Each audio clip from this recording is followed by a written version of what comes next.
This week I am platinuming one of the worst Ratchet & Clank games, not named Secret Agent Clank. It's time for Ratchet & Clank Size Matters. This will be a high quality, enjoyable experience. The fact that I can count the pixels on the screen right now is a good thing, right? Ratchet & Clank are taking a well-deserved break on Pokitaru, and the paparazzi arrive.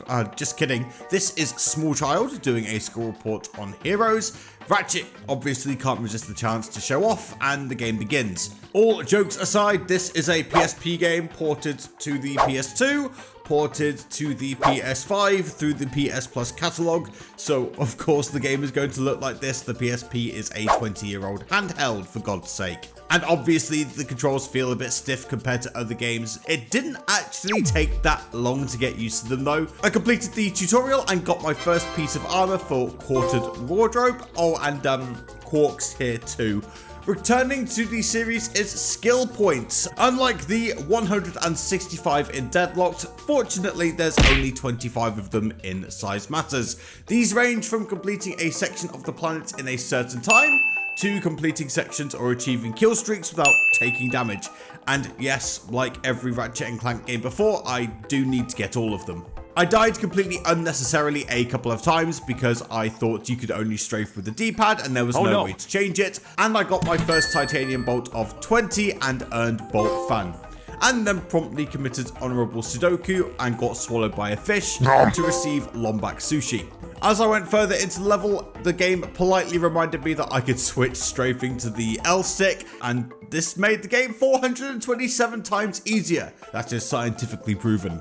Small Child gets captured, captors drop an artifact. Clank claims it's from the Technomites, which Ratchet dismisses as a fairy tale, but they give chase anyway. Oh yeah, and Quark comes along too. Before going any further though, I went back to Pokitaru and shot this massive blue crab in its face, and I got big but useless. Alright, back to the plot, and this wonderful man gave me the Sproutomatic, earning me It's a Grower, and I thanked him by leaving him to die, and then I started to use it to solve puzzles, pick up hidden pieces of armor, and just progress in general. It's one of the better gadgets in this game, and honestly in the series, and I kinda wish it appeared in other games. It's really cool.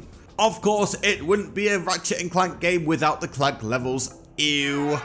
Honestly though, this one wasn't too bad. It's still not the same level of fun or excitement compared to the main Ratchet stuff though. I don't think people pick up a Ratchet & Clank game these days and go, oh yeah, can't wait to do the Clank stuff. The bot throw mechanics could really have done with a tune-up as well. Anyway, there's some Indiana Jones inspired stuff, and it turns out the Technomites are very real and Ratchet was wrong. Again. After some more Quark plot stuff that honestly doesn't matter in the grand scheme of things, it was time for the worst minigame in Ratchet & Clank history. Do you like it when your minigame constantly lags? Do you love controls that are so sensitive that the slightest nudge right or left sends you flying 90 degrees? What if the boost button sent you flying sky high for no reason whatsoever? Then you'll love skyboarding. Winning the first race earned me the Shrink Ray, which will help me unlock doors and is actually very important to the plot. I then proceeded to deliberately come last in the next race for a lost talent. After that, I decided to disrespect my time and spend half an hour doing the rest of the races for no real reason other than I am a completionist at heart. Slim Cognito makes a triumphant return, and I buy a mod from him for Shady Dealings Big Results. The locks in this game aren't puzzles but grind rail sections, and honestly, this is a fantastic change and a good way of integrating a classic mechanic into the game. In the Mechanoid factory, I went round and smashed a bunch of mannequins for display of vandalism, and then proceeded to forget to jump off the lift at the end and burnt to death. So I did that section again and grabbed the fourth piece of wildfire armor for style with a twist. Why didn't I save time and use the rewind feature? Because I'm an idiot, that's why. Then it was time for the first boss of the game, Mungo. There's a trophy here for killing him using only the wrench, so that's exactly what I tried to do. On top of that, this is the only missable trophy in the entire game. Yep. Not good trophy design, but whatever. The wildfire full set meant that my wrench attacks did extra burning damage over time, and despite dying on my first attempt, The second attempt went much better, and down he went for Space Monkey Fever for defeating him, and Monkey Wrench for defeating him with only the wrench. Turns out Small Child isn't Small Child, but an evil mastermind dressed as a small child, I think. Our dynamic duo are apprehended and separated. Clank is sent to Robot War 3 and easily wins his freedom. Well, I win his freedom for him, I guess. Scrunch is back and he knows where Ratchet is, but before I go any further, I turn on all the cool cheats that are available, because you know me, I love me some cheats. I proceeded to fight in some more Robot Wars, and this was actually one of the more interesting parts of the game. There's fights, there's Rocket League, there's Gadgetbot puzzles, they're all pretty easy. The issue is that they don't really scale in difficulty that well, and these kind of overstay their welcome as well. They're still fun though. On top of all that, there's the first giant Clank section of the game. More on these later. Turns out Ratchet is being experimented on and is on a really weird trip. But before that, I messed around with my armor and accidentally got a trophy, Hidden Potential, for completing a secret set of armor. I'm not gonna lie, this level really made me nauseous with all the swirliness and psychedelic colors, and I just wanted to get through it as quickly as possible. I don't know, maybe the devs took some LSD before doing this? Not entirely sure. As I was lacerating everything in sight, they upgraded to the Dual Lacerators, my first fully upgraded weapon, for this one's my favourite. Despite my desperation to be done with this section, I wasn't abandoning my quest for titanium bolts, and I grabbed my 10th of 20 here for Bolt Collector. My whining about this area is not done though, as there's also a stupidly hard skill point where I need to kill all the enemies in the last section in just 45 seconds.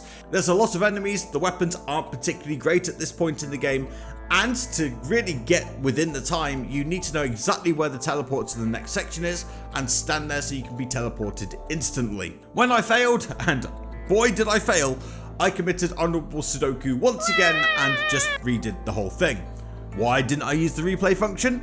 See my previous answer to this question. I could have waited until later when I had upgraded weapons, and that would have been the sensible thing to do, but I wanted it done now so that I didn't have to go into this level ever again. Okay, Clank saved the day, that's it, I'm done. So naturally the next thing I did was go back into Dreamtime for a trophy. I am the nightmare. There's also more skyboarding. Hooray! I promise I'm usually a lot more positive about the games that I cover on this channel. It's just that this game awakens disappointment and frustration in me. That's usually reserved for putting up with the Chicago Bears. Luckily though, this time there is a ridiculous shortcut you can take on this particular course towards the end of the lap that basically breaks the whole thing and guarantees first place. And doing it for the first time nets me high risk boosting. After guaranteeing the win through what felt like cheating, I earned the Polarizer gadget for adverse attraction. Alright, enough side content BS. Time to chase Small Child who isn't actually a small child. Before that though, it's the second and final Giant Clank section. The levels themselves are pretty easy to complete. The skill points though are for getting a ridiculously high score. The first level isn't too difficult, but the second one, oh boy, this was tough. It took a ton of practice, a ton of patience, and watching multiple YouTube videos on how to do this. And even then, I was suffering from a devastating condition known as skill issue. So I used the replay function. Yes, I know, this is controversial, but only to people whose opinions don't matter to me. After scoring over 1,535 points, I earned my 15th of 25 skill points for Skillful Warrior. And on my next shopping trip, I bought the Gadgetron PDA for expedited on-demand delivery. After ripping through the Technomite city like paper, I went full Tomb Raider on this dropship with my dual lacerators for Technomite dropshipping. It turns out that the small child that actually isn't a small child actually isn't a living thing at all. It's a robot piloted by tons of tiny living things. The devs really looked at the 3 raccoons in a trench coat meme and went, yeah, what if we built a story around that? Unbelievable. After some more Clank arena battles and puzzles that at this point are really lacking variety and massively overstaying their welcome, I earn my favourite weapon in the game, the Mutator, and buy some more weapons at the vendor for weapon collector Ratchet. After a brief detour to turn a bunch of crabs into cows to create some surf and turf, I bought the Map-O-Matic, which was the final gadget in the game, for another one for the collection. I proceeded to use the Mutator to turn everything and anything into a cow for shiggles, and also a skill point, but mainly for shiggles. As I went on my quest to repopulate on McDonald's farm, the small robot child thing that's now on fire starts trying to kill me. Her voice breaks. We knew you'd fall for it, Ratchet. You can't resist playing the hero. But somehow becomes even whinier. Wah, wah. No one appreciates or understands us. So we're gonna clone the greatest hero of all time and take over the world. Wah, wah. This all leads to a fight to the death. Her death. Its death. Their death. I have so many questions. After a few rockets and other weapons to her face, she went down for small but deadly. The hyper-intelligent robot does something hyper-stupid and gets hacked and invaded by the Technomites. So it's time for Ratchet to save the day for the 8,761st time in the series and take out the baddies in Clank. After wiping out the rest of the Technomite army and doing some heart surgery that even my 4-year-old nephew could do, it was time for some classic platforming with magnets. How do they work? And this bit is probably the best part of the entire game. For a series that prides itself on fast-paced combat and wacky weapons, I'm not entirely sure that a pure platforming section being the best part of the entire game is a good thing. But hey, what do I know? As for the final planet in the game, this one's fairly simple as far as final Ratchet and Clank levels go. I just had to fight off an army of Ratchet clones and casually grab the 20th and final titanium bolt for Bolt Champion. The 24th skill point is the only missable one, and in my opinion, missable skill points in Ratchet and Clank are a cardinal sin. Fortunately though, I slew 70 Ratchets in 3 minutes on the first try. I just threw out a bunch of fully upgraded Beehive Mines and Agents of Doom while shooting fake Ratchets in their fake face repeatedly for what felt like forever. If that doesn't sound like compelling gameplay, that's because it isn't. Shortly after that, I got the final skill point for speedrunning back through the final level, which unlocks something else for later on. Turns out, small child of, I don't know, questionable identity isn't the big bad, this guy is. And he's convinced Quark that he's his dad. Quark's an idiot, so that's not a huge achievement, but it's time to save the galaxy from someone with ideas far above their station. Again. After Giant Clank hands Otto his ass back to him, it's time for the final boss of the game, Otto Destruct. For all my frustrations with the game up to this point, the final boss is actually one of the best final bosses in the entire franchise. He has attacks that, yes, hit hard, but are avoidable if you don't have 2 left thumbs.